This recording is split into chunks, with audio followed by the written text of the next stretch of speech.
Hey Dad, ਚੰਗੀ ਤਰ੍ਹਾਂ ਖੇਡੀ ਚੈਂਪ। any doubt? ਕਿਦਾਂ ਖੇਡੀ ਅੱਜ ਵੇਖੋ ਸੁੱਕੇ ਸੁੱਕੇ ਦਾਗ ਵੇਖੋ ਨੋ ਡਾਊਟ ਇਹਨਾਂ ਸੁੱਕੇ ਦਾਗਾਂ ਲਈ ਹੈ ਸਰਫ ਐਕਸਲ ਮੈਟਿਕ ਹੁਣ ਨਵੇਂ ਪੈਕ ਵਿੱਚ SPP ਟੈਕਨੋਲੋਜੀ ਦੇ ਨਾਲ ਇਹ ਜ਼ਿੱਦੀ ਸੁੱਕੇ ਦਾਗ ਕੱਢੇ ਸੈਮੀ ਆਟੋਮੈਟਿਕ ਮਸ਼ੀਨ ਵਿੱਚ ਹੀ ਐਨੀ ਡਾਊਟ ਨਵਾਂ ਸਰਫ ਐਕਸਲ मैटिक। 6 दिसंबर को हरियाणा पंजाब के किसान दिल्ली के लिए पैदल ही रवाना होंगे। कुरुक्षेत्र में किसान नेताओं ने बैठक कर आज ये जानकारी दी। देश के विभिन्न राज्यों से दिल्ली आने वाले किसानों के हरियाणा पहुंचने पर अन्य राज्यों के किसानों के लिए राशन की व्यवस्था सहित सोने खाने व रहने की भी व्यवस्था हरियाणा करेगा। कुरुक्षेत्र में हरियाणा की शहीद भगत सिंह किसान यूनियन ने बैठक कर ये जानकारी दी। हरियाणा के किसानों ने दिल्ली कूच के लिए भी अपनी पूरी तैयारी होने बारे जानकारी दी। किसान नेता संजू नंबरदार ने कहा कि पिछले 6 महीनों से भी अधिक समय से किसान हरियाणा पंजाब शंभू बॉर्डर तथा खनौरी बॉर्डर पर MSP की मांग को लेकर धरने पर बैठे हुए हैं। अब किसानों की सुनवाई नहीं हुई तो अब किसानों की सुनवाई दिल्ली में होगी। सरकार ने दिल्ली ट्रैक्टर ट्राली ले जाने से मना किया है तो किसानों ने फैसला किया है कि पैदल यात्रा करेंगे। 6 तारीख को किसानों का पैदल ही जत्था दिल्ली के लिए चलेगा। इसी के साथ देश के अन्य राज्यों से भी किसानों का जत्था हरियाणा में प्रवेश करेगा तो पहले की भांति हरियाणा इन किसानों की जिम्मेवारी उठेगा। अन्य राज्यों के किसानों को दिल्ली पहुंचाने का काम हरियाणा का किसान करेगा। किसान नेता संजीव आलमपुर संजू नंबरदार ने कहा कि दूसरे राज्यों के किसानों के लिए हरियाणा का किसान हर तरह का काम करेगा। सरकार ने इस बार पैदल किसानों को रोकने का काम किया तो तानाशाही ही होगी। अन्य राज्यों के किसानों के लिए राशन की व्यवस्था सहित सोने खाने व रहने की व्यवस्था हरियाणा ही करेगा। किसान दिल्ली के लिए प्रतिदिन 15 किलोमीटर पैदल चलेंगे। दिल्ली किसानों की है, किसी अनुमति की जरूरत नहीं। किसानों के जत्थों का नेतृत्व अमरजीत सिंह मोड़ी, पन्नू पंडेर, डल्लेवाल इत्यादि सहित पंजाब हरियाणा के बड़े नेता करेंगे। पूरे देश के किसान दिल्ली पहुंचेंगे।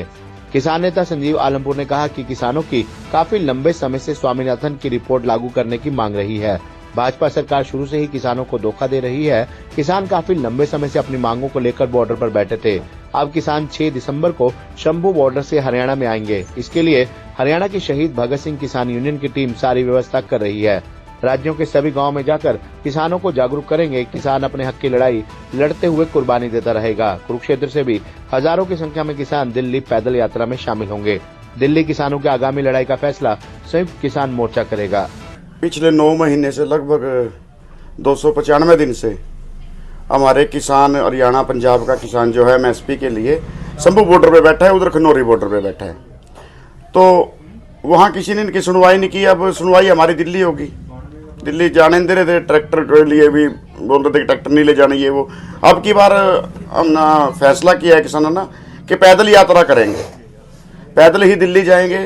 और 6 तारीख से पहला जत्था चलेगा हमारा शंभू बॉर्डर से दिल्ली के लिए रवाना होगा। और जब भी हरियाणा में एंटर करेगा उसमें यहाँ हरियाणा पंजाब का ही किसान नहीं है, वहाँ उसमें पूरे देश का किसान है।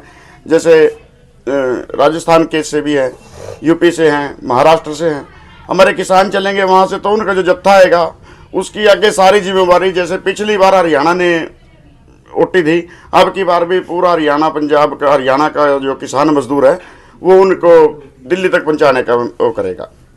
जो भी बीच में सहायता होगी, कोई बैरिकेटिंग तोड़ने का काम होगा, कुछ भी होगा। पहली बात तो सरकार ने अगर बैरिकेड लगाए तो फिर तो सरासर तानाशाही है ये, क्योंकि पैदल को रोकना तो कोई वो नहीं। हम कोई कुछ लेके जा रहे, ना ही कुछ वो राशन लेंगे खाने पीने का, वो भी यहाँ से हरियाणा ही करेगा। जहाँ रुकेंगे वहीं उनके लिए हरियाणा का किसान मजदूर सोने का, रहने का, खाने पीने की व्यवस्था करेगा। किसान वहाँ से पैदल चलेंगे तो डेली कितने किलोमीटर चलेंगे और कहाँ इनके पड़ाव रहेंगे? कुछ 15 किलोमीटर डेली चलेंगे।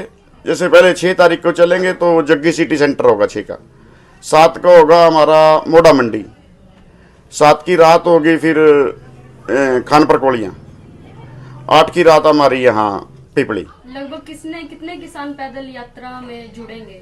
मैम ये तो नहीं पता कितने चलें। वैसे तो जैसे नाम दिए तो 10-12 का दिया है पहले, लेकिन चलेंगे तो वहाँ से हजारों की संख्या में। तो दिल्ली किस दिन पहुँचेंगे? दिल्ली 15 किलोमीटर का डेली का सफर है भाई साहब, देखो किस दिन पहुँचते हैं। तो वहाँ की परमिशन आपने कुछ ले रखी है? नहीं, अभी कुछ नहीं लिया भाई साहब। और दिल्ली हमारी किसान ना कि दिल्ली है, दिल्ली जाने से क्या परमिशन? नहीं, जब इतने भारी संख्या में किसान पहुंचे हैं तो अपना कोई वहाँ पर संकल्प लेंगे या कुछ भी यहाँ पर अपनी मीटिंग करेंगे तो उसके लिए कोई तो जो भी वो बड़े लीडरों की वो है कि क्या करेंगे, जो भी वहाँ उसी टाइम परिस्थितियों के अनुसार जो भी होगा वो देख लेंगे। मुख्य तौर पे कौन बड़े लीडर होंगे जिनकी अगुवाई में जो जत्था चलेगा वहाँ से? अमरजीत मोदी जी, पन्नू है और पंडित साहब, एक अपने डल्लेवाल जी, और इधर से हैं, कौन से अपने वो कई हैं, यहाँ अम्बाड़े से भी हमारे। यूपी से राकेश टिकैत जी उधर से, वो भी इधर आएंगे? नहीं, देखो न्योता सबको है, क्योंकि सभी किसानों की मांगे हैं, कोई अकेले हरियाणा पंजाब की या यूपी की तो है नहीं, पूरे देश के किसान के एमएसपी की मांग है, तो पूरे देश के किसान ही आएंगे, इसमें किसी एक का नाम तो नहीं ले सकते हम। क्या पहले की तरफ इनवाइट सभी। क्या पहले की तरफ फिर से किसान आंदोलन बड़े स्तर पर होगा? बिल्कुल होगा जी, अगर नहीं मानने की बातें तो होगा ही। अब तो किसान बेला भी अगर कनक कुनक बीज लिए बैठे हैं बस। अब तो भारतीय किसान यूनियन जिंदाबाद। काफी लंबे समय से किसानों की मांग रही है स्वामीनाथन रिपोर्ट एमएसपी की, जो किसानों का लागत के अनुसार जो उसका मुनाफा बनता है, और ये बीजेपी सरकार शुरू से ही किसानों को धोखा दे रही है। और आज फिर दोबारा किसान काफी लंबे समय से 9 महीने से ज्यादा बॉर्डरों पे बैठा हुआ था, और अब 6 तारीख को हमारे किसान पैदल यात्रा करेंगे और वो हरियाणा में शंभू बॉर्डर से अम्बाड़ा के अंदर आएंगे, और उसमें पूरे हरियाणा प्रदेश का किसान जितनी भी उनकी रहने की वस्तुओं की लंगर की व्यवस्था करेंगे। और इसके लिए कुरुक्षेत्र से हमारी जितनी भी शहीद भगत सिंह किसान यूनियन की टीम है, वो कुरुक्षेत्र जिले के हर गांव में जाके हर गांव में किसानों को जागरूक किया जाएगा, उनको न्योता दिया जाएगा, और जो भी उनके लिए, क्योंकि लाखों की संख्या में, हजारों की संख्या में किसान आ रहे हैं, उनकी व्यवस्था के लिए तो गुरुद्वारों के द्वारा और हर गांव की ड्यूटी लगाई जाएगी, और उसमें कुरुक्षेत्र से भी हजारों की संख्या में किसान शामिल होगा।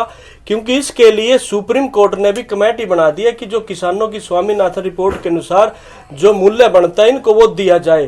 पर ये बीजेपी सरकार केवल उद्योगपतियों की, अडानी अंबानी के लिए काम करती है और किसानों का हक छीनने का काम करती है, और किसान अपनी हक की लड़ाई के लिए कुर्बानियां देता है और देता रहेगा जब तक इसकी मांगे नहीं मानी जाएगी। जय जवान जय किसान। पीपली में यहाँ पर कहाँ उनका स्टे रहेगा किसानों का? देखिए, पीपली 9 तारीख के आसपास जब वो यहाँ पर आएंगे तो उसके लिए कई किसानों ने कहा कि जो जीट रोड पे गांव पड़ते हैं कि हम अपने गांव में ठहरेंगे। अभी वो फाइनल नहीं किया गया।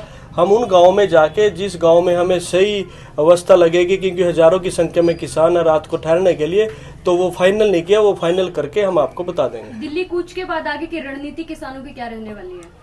देखिए, अगली रणनीति क्या, दिल्ली जाएंगे। अगर उससे पहले सरकार हमें स्वामीनाथन रिपोर्ट लागू कर देती है तो हमने क्या रणनीति बनानी है? हमारी तो केवल ही मांग है कि जो किसानों का हक बनता है, काफी लंबे समय से किसानों की फसलों को लूटा जा रहा है और किसान कर्जाऊ होता जा रहा है, तो जो फसलें किसानों के लिए पूरे देश का, पूरे वर्ल्ड का पेट भरने का काम करता है, और ये बीजेपी सरकार उसी किसानों के पेट पे लात मारने का काम करती है जो उसका हक नहीं दिया जा रहा है। तो दिल्ली जाके जो भी रणनीति होगी, हमारे संयुक्त किसान मोर्चे के जो बड़े नेता लोग हैं, जो उनका देश होगा, वो पूरे उसमें अपनी लड़ाई लड़ेंगे। उनके अनुसार आंदोलन को शांति प्रिय तरीके से लड़ेंगे, और पहले भी लड़ते हैं और आगे भी अपनी मांगों के लिए शांति प्रिय तरीके से दिल्ली में अपनी लड़ाई लड़ेंगे।